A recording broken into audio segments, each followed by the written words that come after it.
I'm really excited to be here, and one of the things I wanted to talk about today is just connecting with your body. There's a lot of things in life that lead us to disconnect, sometimes violence, sometimes abuse, sometimes just bad things where we try and disconnect. So I would like to start, if everybody is comfortable, just start shaking your hands. Just feeling the energy, just letting go of any stress, any tension. And if those of you are comfortable and want to get up on your feet and join me, I'd love it. Come on up. Yeah. And you're going to bring both hands up and just imagine clearing out any negative thoughts. Bring it up to your crown chakra. Bring it to your third eye, just clearing for any wonderful visioning. Bring it to your throat. So anything you really wanted to say that you haven't had an opportunity to say, I hope you get a chance to say it today. Bring it to your heart, because you should always lead with your heart in life. And we need to have our hearts nice and open for that. Bring it to your stomach, which sometimes can feel like a swamp of emotions. It's kind of where we get our gut instincts sometimes. Bring it to the groin, which is where we have our flight or fight syndrome if we get stressed out. Bring it to the back end, which sometimes, I don't know, doesn't feel like we get a lot of respect there.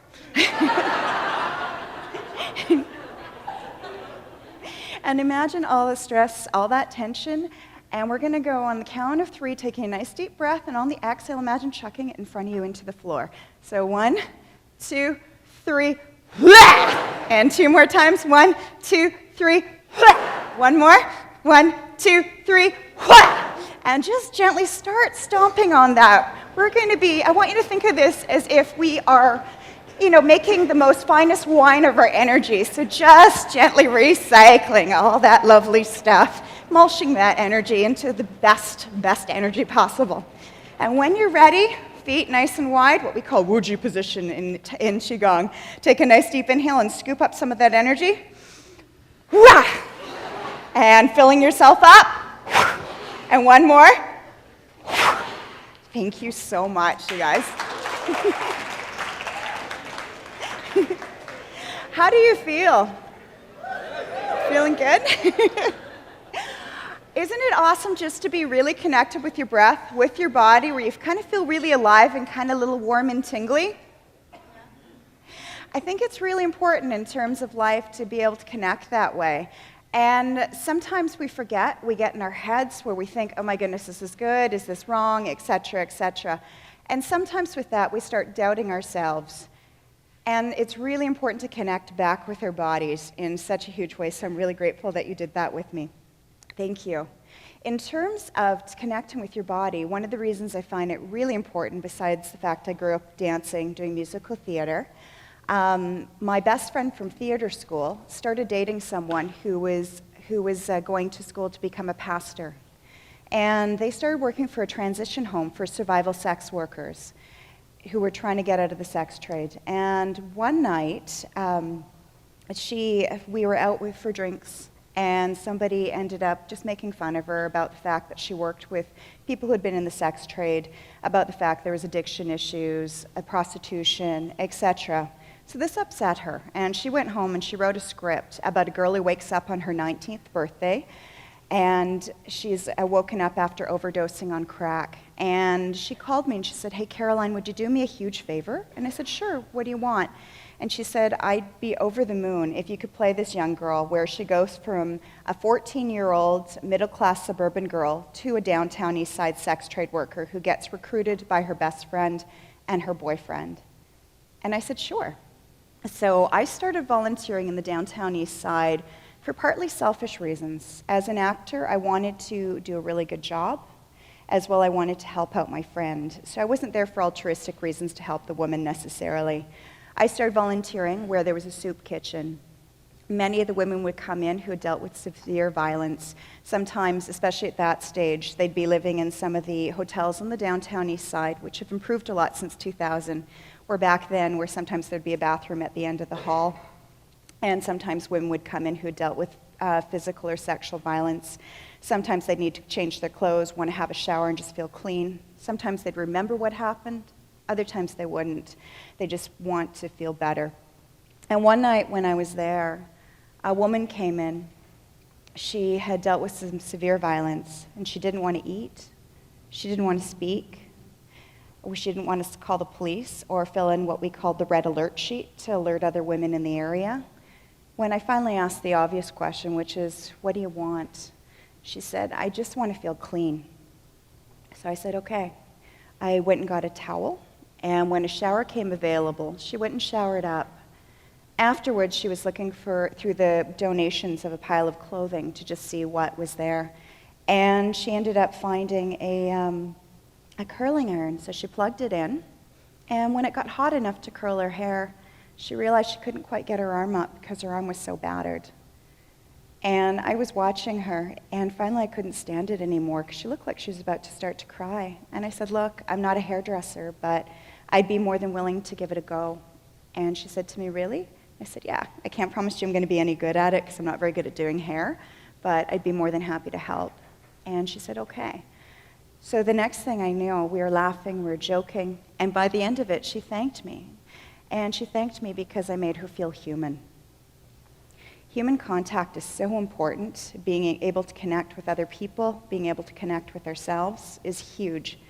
Shortly after that, as I started volunteering more and more, I wrapped up the film project, and every time I came in, more and more women started asking me to do their hair and makeup. And it got to the point, for the very first time in my life, I was actually popular, which was kind of wild, because I'd grown up the geekiest kid in school. I was the musical theater thing. Glee wasn't around back then, so nobody knew what that was. And anyway, long and the short of it was, it got to the point, I was worried I was going to get fired as a volunteer.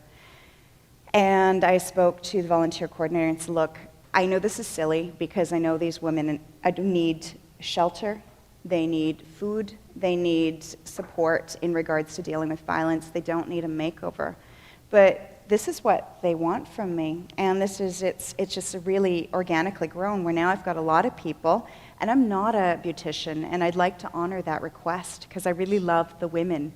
I love watching their eyes light up whenever they see themselves afterwards, the way they connect with each other as we start doing each other's hair and makeup. So from there, we proposed to do a beauty night, and they said yes.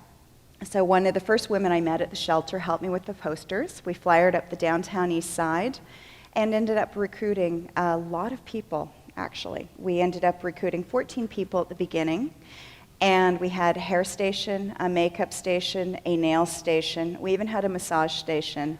And while all that was going on, other people were going around. Would you like a chocolate eclair? Would you like some grapes? Oh, you've got your hands done? Well, let me feed you. So it took feeding to a whole new level. It was pretty awesome. And one of the biggest things that I learned out of it, and it was huge, was that beauty was a great way to connect people. It wasn't what I thought beauty was before, where I thought it was a little bit superficial sometimes, this strife that we're always trying to look good, feel good, we're not good enough, thin enough, all that stuff, smart enough. And by just being able to connect that way, beauty could be a way to connect people. So through that, I started to find out more, which as I listened to the women, more and more women started saying things like, people are touching me, but they don't want anything from me. And for many of the women who had dealt with severe violence, that was a huge thing, to be touched, and that unconditional healthy touch. So I started finding out more, like things like in Romania, they were actually having to train volunteers who were going into the orphanages how to hold babies, because if babies weren't touched, they'd actually die. And I thought about seniors, and where they've done studies about with seniors, if they have pets, that wonderful unconditional love and that connection with another being, it actually helps lower their blood pressure. As I continued exploring the idea of beauty and adding more and more services, because Beauty Night continued to grow, people would hear about it and then want to join up. And so we started adding more and more skill sets because of those skills. I also found that the women themselves were doing more things. So for example, they'd come in to get their hair done and their makeup done, and if we had the street nurses in, they'd end up going and accessing health care because they wanted to show off their manicure or their haircut. And same with the literacy program, where they wanted to connect and write thank you cards to volunteers, to write letters to people that they had lost contact with in their lives. So they ended up, because they felt good, they started believing other types of change were possible. So that started just growing and expanding and expanding. So flash forward, 2013, we've just celebrated our 36,000th makeover.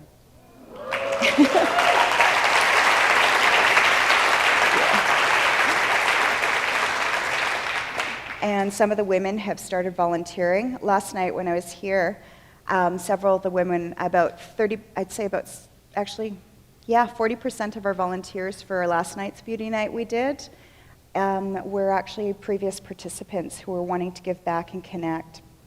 So because they felt good, they wanted to share that. They're mentoring other people, etc. So it's really, really, really, really grown. We run it 4 nights a week now, so instead of the single beauty night, technically our name should probably be Beauty Nights because we do so many of them. And I'd say probably the biggest thing is the fact that I know on a personal level I learned that if I feel really small, I can't really do anything, but if I start letting myself feel beautiful, I can help change the world, which is really huge.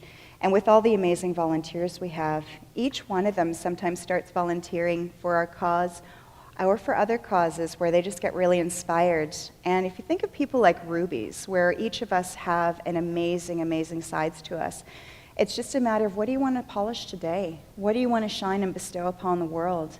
And so making sure that you surround yourself with people who make you feel beautiful, that make you feel smart, make you feel sexy, let's just say it, because sexy equals confidence, confidence equals beauty, all of it is important. So if we could just do that, and we were just that empowered, can you imagine what kind of change we could do in this world?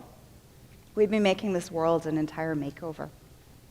So I just want to say thank you and show you a few pictures of Beauty Night itself. So we've got a few just of the nails. It gets pretty crazy sometimes. We've got over 500 volunteers. And as you can see, the women just love it. They get a chance to relax. And it makes them feel really happy. So I encourage you, no matter what you decide to do in life, I want you to find people that make you feel good, empower, do what you need to do to shine that inner ruby. And thank you so much.